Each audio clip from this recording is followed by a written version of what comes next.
ଜୁହାର କଳାହାଣ୍ଡି ଜୟ ମା ମାଣିକେଶ୍ୱରୀ। ଆଜିର ବ୍ଲଗରେ ଆମେ ଶୁଣମା ମା ନବଦୁର୍ଗାଙ୍କ ଦ୍ୱିତୀୟ ରୂପ ଦେବୀ ବ୍ରହ୍ମଚାରିଣୀଙ୍କ କଥା। ଦେବୀ ବ୍ରହ୍ମଚାରିଣୀଙ୍କ ଡାହାଣ ହାତରେ ଜପମାଲା ଆଉ ବାମ ହାତରେ କମଣ୍ଡଳ ଧାରଣ କରନ୍ତି। ପ୍ରଭୁ ମହାଦେବଙ୍କ ମାତା ପାର୍ବତୀଙ୍କ ପରୀକ୍ଷା କରିବା ପାଇଁ ଯୋଗିନୀ ବେଶରେ ମାତା ପାକେ ଯାଏସନ୍।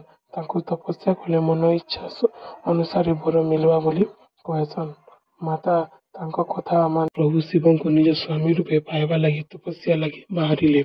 ମା ପାର୍ବତୀ ଗଲାବେଳେ ତାଙ୍କ ମା ଦେବୀ ମୈନାବତୀ ତାଙ୍କୁ ଦୁଃଖ ସ୍ୱରରେ ଉମା ଉମା ବୋଲି କହେସନ୍। ସେଦିନୁ ମାଙ୍କୁ ଆଉ ଗୋଟେ ନାଁ ମିଳିଯାଇସି ଉମା ବୋଲି। ମାଙ୍କୁ ବୁଝେଇ ମା ପାର୍ବତୀ ତପସ୍ୟା ଲାଗି ତାଙ୍କ ଦୁଇ ସଖୀ ସହ ବାହାରି ଗଲେ। ବର୍ଷ ବର୍ଷ ଧରି ମା ତପସ୍ୟା କଲେ। ଧୀରେ ଧୀରେ ମା ତା ଫଳ ଜଳ ତ୍ୟାଗ କଲେ। ଶେଷରେ ମା ପତ୍ରକୁ ମଧ୍ୟ ତ୍ୟାଗ କରିଦେଲେ।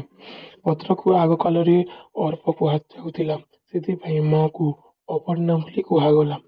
ପ୍ରଭୁ ମହାଦେବଙ୍କୁ ପାଇବା ପାଇଁ ମାତା ପାର୍ବତୀ ଘୋର ତପସ୍ୟା ଏବଂ ବ୍ରହ୍ମଚର୍ଯ୍ୟର ପାଳନ କରିଥିଲେ, ତେଣୁ ତାଙ୍କୁ ବ୍ରହ୍ମଚାରିଣୀ ବୋଲି କୁହାଗଲା।